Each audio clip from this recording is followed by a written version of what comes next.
Des hôpitaux devenus cibles de guerre. Au regard de la Convention internationale des Nations Unies, les bombarder constituent des crimes de guerre. Mais ces actes sont pourtant de plus en plus fréquents. Ici, c'est un hôpital pour enfants de la ville syrienne d'Azaz qui a été frappé par 5 missiles le 15 février 2016. 14 civils y ont été tués. Le docteur Osama Abou Elez, chirurgien dans un hôpital de Sakour, un quartier d'Alep tenu par les rebelles, témoigne depuis un lieu secret pour raison de sécurité en Turquie. Ils ont bombardé l'hôpital en février 2014, dit-il. Un missile a été tiré d'un avion. Il a frappé une aile de l'hôpital. Le régime l'a encore bombardé de mai à juin à 6 reprises avec des barils chargés de TNT et de morceaux de métal. Les 2 dernières fois, ils ont touché l'établissement et en ont détruit des parties. L'hôpital était complètement hors d'usage. Afin de continuer à soigner les gens, on a dû le faire dans les sous-sols. Le 27 avril dernier, le désormais tristement célèbre hôpital Al-Quds, lui aussi situé dans un quartier rebelle d'Alep, a été bombardé par l'aviation russe ou syrienne. 27 personnes ont été tuées, dont le dernier pédiatre de l'est de la ville, le docteur Mohamed Wassim Mouaz.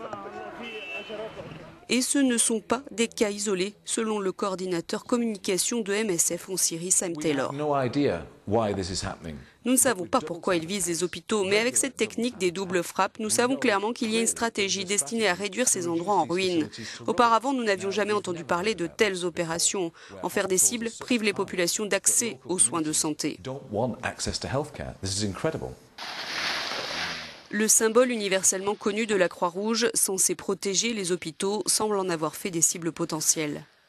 À Kunduz, en Afghanistan, 40 personnes ont été tuées lors du bombardement de l'hôpital géré par Médecins sans frontières en 2015. Une erreur selon l'armée américaine, mais MSF n'y croit toujours pas et ne cesse de réclamer une enquête indépendante. L'hôpital a été pris pour cible à plusieurs reprises, plusieurs fois en moins d'1 heure, alors qu'aucun autre bâtiment n'a été touché autour. Donc nous n'avons aucun doute, ce bâtiment était la cible.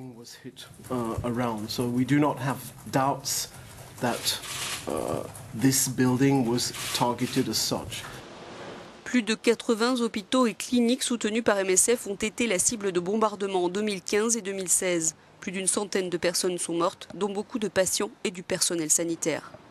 Rien qu'en Syrie, Physicians for Human Rights dénonce la mort de près de 740 médecins dans plus de 340 attaques perpétrées contre des hôpitaux depuis 2011.